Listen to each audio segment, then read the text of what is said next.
विश्व की सबसे बड़ी अर्थव्यवस्था अमेरिका में एक बार फिर से शटडाउन की स्थिति पैदा हो गई।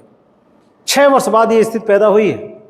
पिछली बार 2018 में 35 दिनों के लिए शटडाउन लगाया गया था अमेरिका में तब, और अब एक बार फिर से ये स्थिति पैदा हो गई है कि सरकारी कर्मचारियों को वेतन देने के लिए सरकार के पास फंड नहीं है।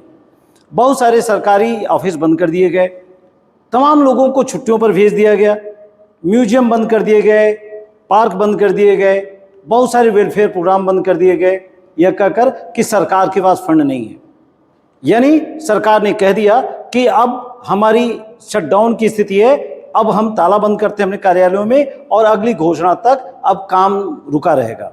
ये स्थिति पैदा क्यों हुई? दरअसल ये स्थिति तब पैदा होती है अमेरिका जैसे देश में जब वहाँ बजट पास नहीं हो पाता। बजट का सत्र आमतौर पे भारत जैसे देश में 1 अप्रैल से शुरू होता है और 31 मार्च तक चलता है। आप बहुत सारे लोगों को पता होगा कि भारत के संसद में बजट 1 फरवरी को प्रस्तुत होता है और फिर उस पर चर्चा होती है, 1 अप्रैल से लागू कर दिया जाता है। अमेरिका में इससे थोड़ी सी अलग है। वहाँ बजट सितंबर महीने में प्रस्तुत किया जाता है, चर्चा होती है और 1 अक्टूबर से उसे लागू कर दिया जाता है। इस बार भी ऐसा हुआ।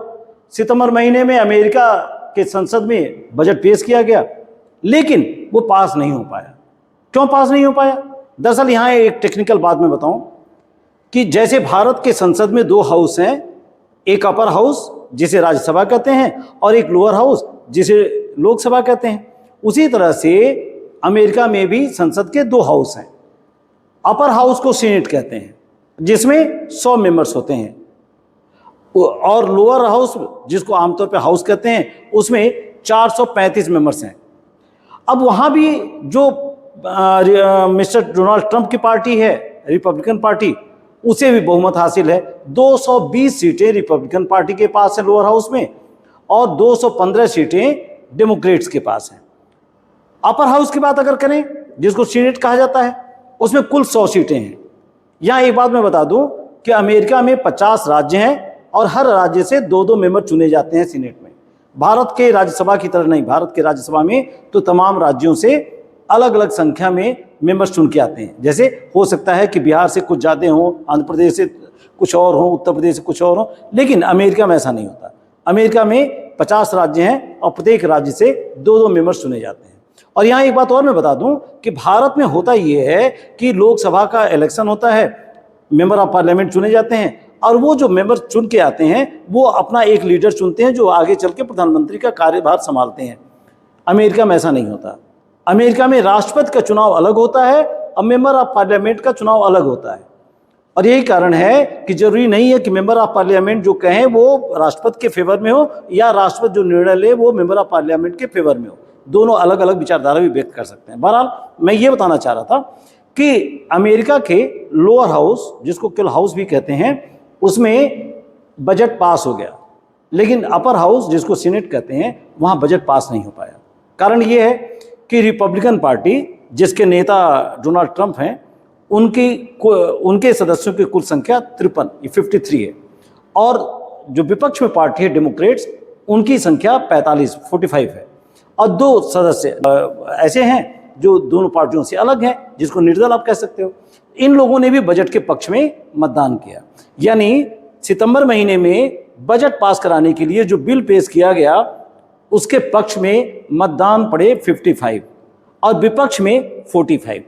ऐसे में कोई व्यक्ति यह समझ सकता है कि बजट तो पास हो गया। क्यों? क्योंकि पक्ष में वोट पड़ा 55 और विपक्ष में वोट पड़ा 45, तो ऐसे में बहुमत से बजट तो पास कर दिया गया। लेकिन यहाँ मैं एक बात बता दूं कि अमेरिका जैसे देश में ऐसा नहीं होता।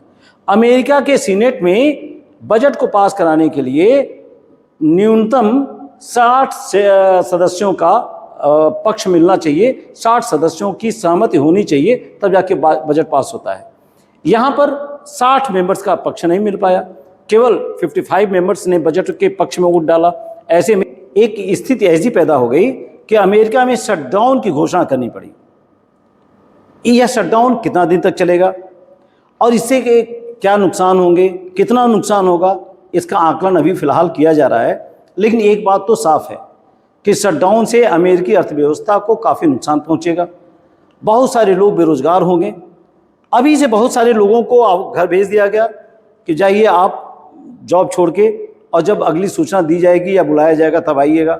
ऐसे में बहुत सारे लोग बेरोजगार होंगे, तो ऑफिस बंद हो जाएंगे, अमेरिका अपने फाइनेंशियल एक्टिविटीज़ में पिछड़ जाएगा, जो कि बहुत बड़ी चुनौती होगी। तो जाहिर तौर पे इस समस्या का हल जल्दी ही निकालना पड़ेगा। एक प्रश्न और यहाँ उठता है कि शटडाउन की स्थिति आई ही क्यों, और खासकर इतने दिनों बाद।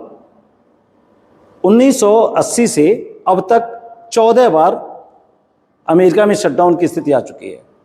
2018 के बाद यानी 6 वर्ष बाद अमेरिका में ये स्थिति पैदा हुई है कि वहाँ शटडाउन की घोषणा करनी पड़ी है।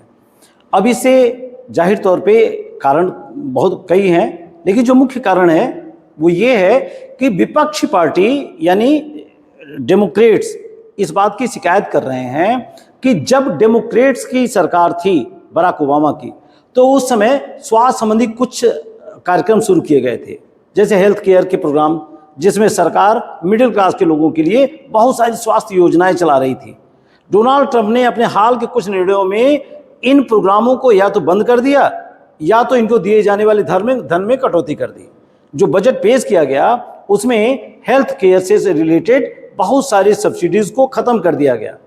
डेमोक्रेट्स इस बात को लेकर नाराज हैं।